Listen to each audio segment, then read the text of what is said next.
साथियों नमस्कार। साथियों आज का टॉपिक है inspection and colour coding of web sling and their rejection criteria.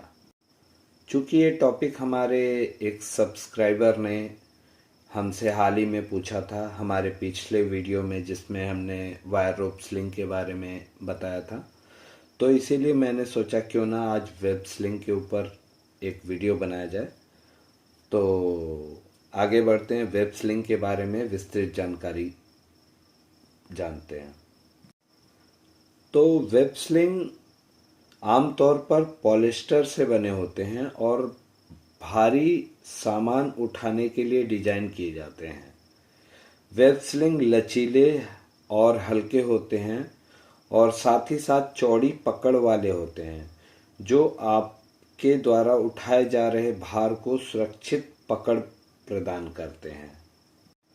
आमतौर पे इनका प्रयोग भी मटेरियल हैंडलिंग के दौरान बहुतायत रूप में किया जाता है। आइए अब आगे बढ़ते हैं, वेब स्लिंग के कैपेसिटी के बारे में और कलर कोड के बारे में जानते हैं। तो सबसे पहले मैं बताना चाहूँगा साथियों कि वेब स्लिंग के कलर कोड के आधार पे इसकी कैपेसिटी निर्धारित की जाती है। साथ ही साथ इसमें एक स्टिच मार्क होता है, सिलाई का मार्क होता है, जो इसकी कैपेसिटी ये भी निर्धारित करता है, बताता है। तो आइए जानते हैं, जैसे कि वायलेट कलर यानी बैगनी कलर, ये जनरली 1 टन के होते हैं। ऐसे ही ग्रीन कलर हरे रंग का जो स्लिंग होता है वो 2 टन के होते हैं। येलो यानी पीला, ये 3 टन।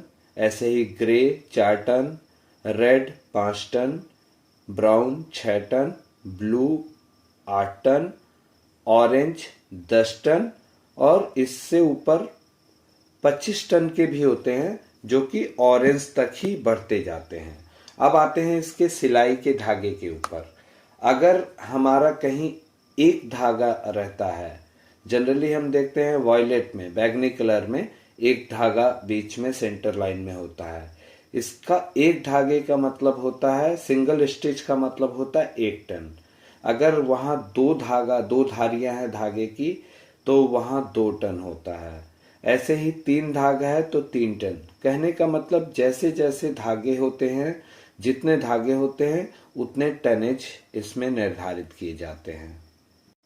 और जैसा कि हम पहले भी बता चुके हैं, स्ट्रेट लिफ्ट में या किसी चोक हिच में या हिच के अलग अलग डिज़ाइन के अनुसार इनकी कैपेसिटी बढ़ती या घटती होती है। तो जैसा आप इस स्लाइड में आप देख भी पा रहे होंगे, तो मैं इसके ऊपर ज़्यादा चर्चा नहीं करूंगा, चूंकि हम ऑलरेडी इसके ऊपर विस्तृत जानकारी पिछले वीडियो में दे चुके हैं, इसलिए हम अब आगे बढ़ते हैं। अगला टॉपिक है rejection criteria of web sling. तो साथियों, वेब स्लिंग कई आधार पे हम रिजेक्ट कर सकते हैं या डिस्कार्ड कर सकते हैं। तो चलिए सिंपल शब्दों में, आसान शब्दों में हम आपको समझाते हैं।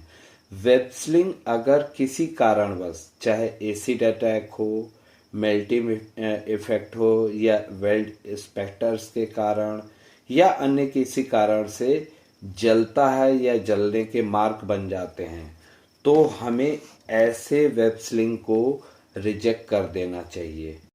साथ ही साथ वेब स्लिंग में कट लगने या अब्रेशन या जो हमारी स्टिचेस हैं उसमें कट लगने या टेंसाइल ब्रेक या रेड कोरियन अगर बाहर आ जाए हमारा, या सैन की स्थिति में, जैसा कि आप फिगर में देख पा रहे होंगे, इन सभी स्थितियों में भी हमें वेब स्लिंग को रिजेक्ट कर देना चाहिए। इसके साथ ही अगर हमारा एज कटा हुआ है या हमारा वेब स्लिंग पंचर है, जगह जगह कट लगे हुए हैं, या उसका आई जो है वो डैमेज है, या इलीगल उस पे कुछ करेक्शन किया गया है या नॉट किया गया है, यानी गांठ बांधी गई है, या उसके अन्य कोई पार्ट डैमेज है, तो इस स्थिति में भी हमें वेब स्लिंग को रिजेक्ट करके डिस्कार्ड कर देना चाहिए। तो दोस्तों ये सारे थे हमारे रिजेक्शन क्राइटेरिया। अब आते हैं इंस्पेक्शन ऑफ वेब स्लिंग के ऊपर। तो दोस्तों इंस्पेक्शन में 3 तरीके के इंस्पेक्शन कर सकते हैं। पहला होता है इनिशियल इंस्पेक्शन, फिर उसके बाद आता है फ्रिक्वेंट इंस्पेक्शन, और एक आता है पीरियोडिक इंस्पेक्शन। तो सबसे पहले बात करते हैं इनिशियल इंस्पेक्शन की, यानी शुरुआती इंस्पेक्शन की।